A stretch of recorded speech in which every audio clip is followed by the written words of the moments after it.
trying to get in. I am a professional loudmouth. No need to yell.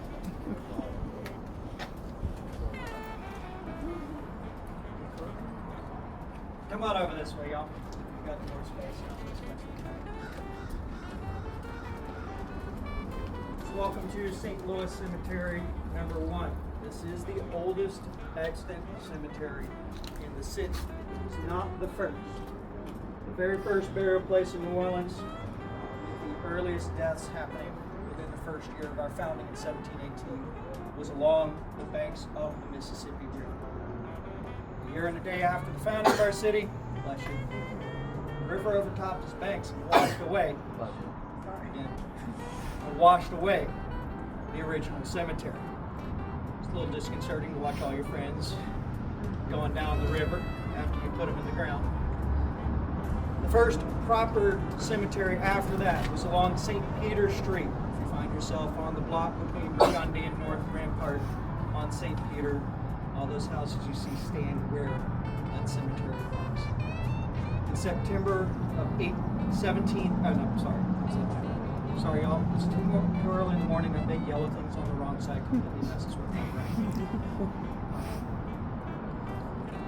On Good Friday, March 22nd of 1788, a massive fire devastated the old French city, burning down 80% of the structures that were standing that morning. After the devastation, the then Spanish colonial government decided to expand the city, relocate the cemetery outside of the boundaries of the original city, which we now call the French Quarter. They removed all of the tombs, exhumed as many bodies as they could keep track of, and established the new cemetery where we are now. Now, the modern cemetery isn't as big as it was then. This is actually roughly the center of the cemetery. Actually, the pyramid that was right by the entryway, that was right dead center. At some point, necessities of adding a canal and relocating some other stuff into this nice big huge road in front of us meant that they cut the cemetery down and moved those bodies elsewhere. You'll often hear people say the reason we bury above ground is because of the high water table. You can't get bodies to stay in the ground. That's not really true. It does make it difficult, and yeah, you do have to cut holes in your coffins, but the first French cemetery was entirely in ground. It was during the Spanish era, which started in 1763, with the end of the 7 Years' War, that we started getting tombs. Now, a few reasons for it. First off, culturally, along the Mediterranean coast, tombs are kind of the norm. Second, logistically, when it comes to space, these are very efficient. The Chile family tomb here on our left, a typical family size, middle class tomb. This, in theory, could hold up to 50 people. Last I checked from research into my own family history, because the guy up there at the top of the list, that's the first person with my last name on this side of the line. There's about 30 people in this one. Now, most recent renovation by the current line of the family has it. The Truetts, they just put their line on it, because the previous tomb was completely washed out from years and decades of rake-hitting. Now, when you see a typical tomb like this, it's going to have 3 compartments, 2 that are fairly obvious, that are big enough to fit a coffin, like you can see on this one here on our right. And then there's a 3rd compartment at the very bottom, at or below ground level. Some of them you'll see will have a little step in front, looks like a stone that can be picked up. That covers that. Otherwise, like the chip here, it's completely below ground. You can't really pick it out. The way it works is you put one person into a slot, the next person goes in the other slot. Whenever it's time for another relative to go in the tomb, open it up, pull this plate off, remove the brickwork that covers up the entry of the hole, and then on the way the tomb is designed, move the coffin, put the remains in the bag, push it to the very back, using a 10-foot long pole with what looks like a rake on it, just push all the remains off the end of the shelf, where it ends before the back of the tomb, allowing everything to just drop down. It's a very spacious. This is a little bit bigger than traditional American burial plot, but again, there are about 30 people in this one space. Now, they're not cheap. This is definitely something you're going to be middle class. Hippolyte, the guy who built this, Jean-Baptiste Julie, he was a watchmaker. Not a bad job. Made good money. To build a tomb like this these days, about $100,000. But once it's built, the Archdiocese, the service for opening this up and interring new remains, is about $1,100. So only marginally more expensive than cremation, versus $5 to $15,000 for a burial plot, plus what they're going to charge to dig it up, plus everything. It's pretty cheap once you take it over a couple centuries. Now, the way these the Catholic Church did not consider cremation an acceptable way to dispose of remains. What this tomb does is vaguely akin to a slow cooker. Shape basically keeps it hotter than usual. Even around here, the interior around here in New Orleans, you will probably see a heat index of over 100 degrees today, and it's supposed to get well into the 90s. The interior of this tomb will be 150, 160 degrees. Hot enough to kill off anything that's in there, and also to cause the remains to degrade pretty quickly. An unvarnished wooden coffin will disintegrate these things.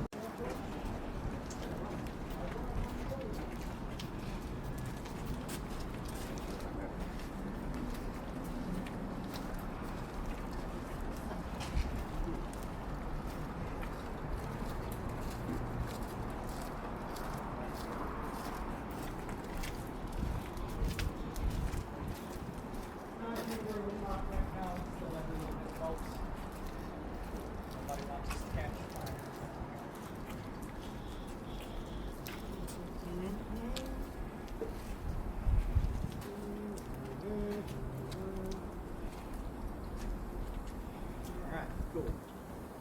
So this thing here on my left, this pyramid was built 2007. Will eventually, at least in theory, be the final resting place of Francis Ford Coppola's nephew. Okay. Some guy, goes by the stage name of Nicholas Cage. Now it is possible to build new tombs. This one definitely happened.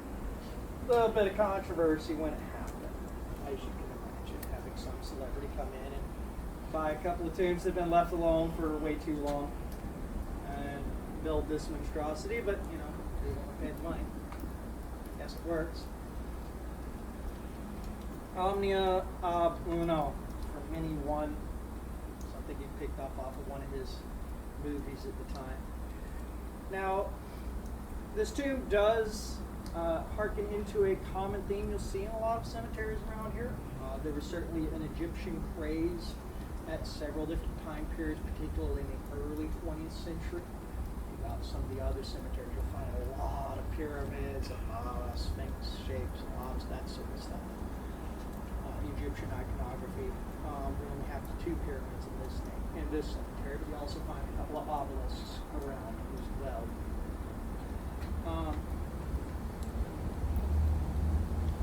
Now this one, in order to accommodate the remains that were on this property, generally once you sell a tomb, if your family sells the tomb, you're then responsible for the remains of your family after you relocate them to somewhere else. The people who sold Nick their plot in the time between they sold them and the time that he started wanting to build this thing, they passed away. Right? There's nobody responsible for removing them. So there's actually a special compartment in this tomb for the remains of the people who are here. Now I'm going to go back this was that big marble. This is perfect breeding ground for a lot of diseases. Some of the greatest hits being malaria and yellow fever. There's also a lot of standing water around. Cholera is a lot of fun too. And on the subject of the plague, yeah, we've had plenty of people die of bubonic plague. It turns out our rats are pretty healthy and well fed. The fleas which transmit that disease find this a great place, though it's a little on the hot side, so it's not been a big thing. But actually, if you look, the steeple of that little church you can see right there, now Our Lady of Guadalupe, that originally was the funerary chapel because there were concerns about bringing dead bodies right into the heart of the city where the cathedral is. So they built that church to service the cemetery. They banned funerals at the cathedral for a while. Them all running away from the cops, that wasn't scripted. The cops weren't actors. Those were actual NOPD officers chasing them away. On the other side, if you watch the film, you'll see very high on acid Peter making out with a statue. That's the one on the other side. So,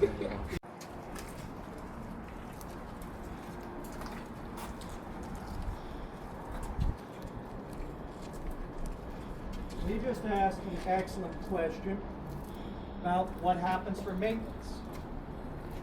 When you buy a burial plot in the cemetery, any of the cemeteries in New Orleans, build a tomb, you're responsible for the upkeep of that tomb.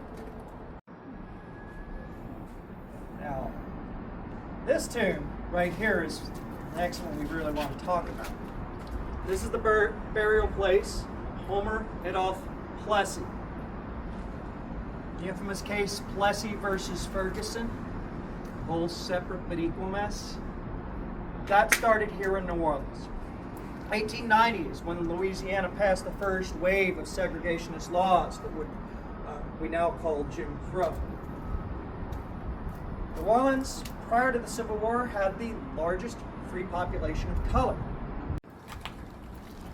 You watch your step.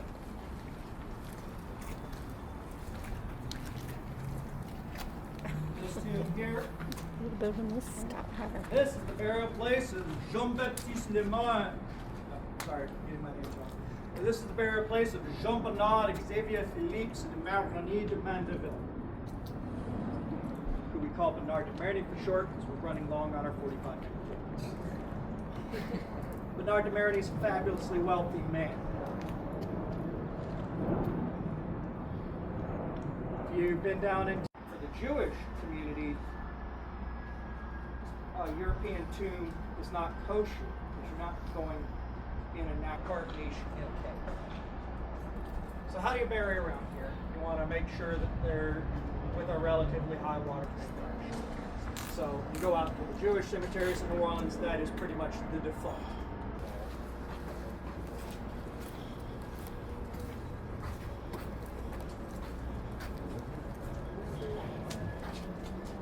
Now this one real quick, notice all the X's on this? It is not. No? Nope. This is what we call the faux Laveau tomb. See, back in the day when the cemetery was free for all, you'd have dozens of groups up to the city-mandated legal limit of 28 people wandering around this cemetery. It gets crowded. Of course, Marie Laveau's tomb right at the end of the tour is the gem of the bunch. Back when we come in here, if you wanted to go actually up to that tomb, sometimes you'd be waiting 2 hours for that person that can't manage to keep talking about Marie Laveau into under 10 minutes. Reason. So, some tour guides got a little creative. There's another tomb over here that's not marked and may be the burial plot of another faith healer at the time period, a guy named Dr. John, which Mac Rabenek, the musician, he took the stage name of Dr. John in reference to the actual Dr. John.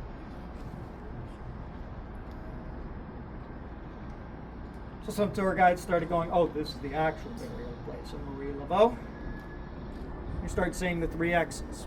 A lot of people distribute different things. You put the 3 X's as a thanks saying it's three crosses that somehow got turned sideways, Father, Son, and Holy Spirit. A bunch of different things. But this is also one of those, what kind of destruction one decision can make. Somebody starts telling stories about this one being Marie Laveau's tomb, and all of a sudden it starts getting marked up. And unlike the Glepion family that own Marie's tomb, this family, they've been gone for years. We don't know who it belongs to. They regain control of a tomb until it's been abandoned for at least 75 years and a day. And they have to be able to prove that. And the Archdiocese 50 years ago wasn't as good about walking around and documenting when the last time something was fixed. The Bobberans are one of the most important musical families in New Orleans. You think of the New Orleans beat, the drums. That's a guy named Paul Bobberan, buried out in St. Louis, number 2. Probably the first real innovator for the drum kit as we know it now.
Colors and mistress the starter wife, because traditionally as a man, if you were of sufficient means, you weren't getting married until you were well established, so in your mid-30s.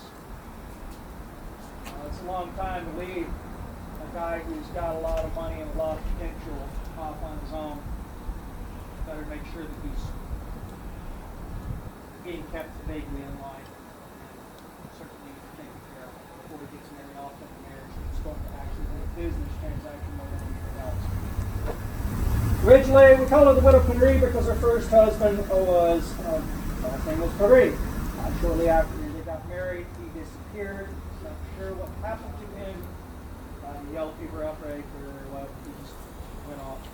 Shortly after that, he married Billy Glepion and then proceeded to have, I believe, 14 kids with him.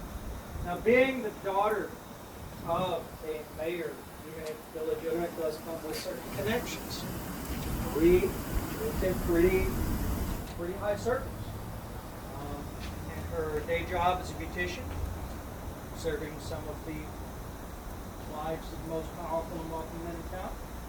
With a lot of connections, a lot of information. Because Lord knows we all like to talk. We'll get a haircut.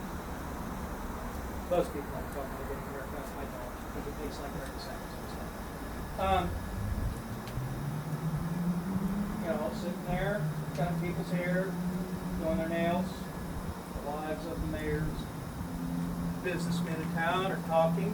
She just remembers things. If somebody else says something, she makes a suggestion. It seems like, how did you already know that? People start thinking that she's psychic. Now, there also comes in this whole religion here in New Orleans called voodoo, which has its roots in the traditional West African belief from the Wakongo people, modern-day Angola and the Republic of Congo. Kobodan, or Vodun.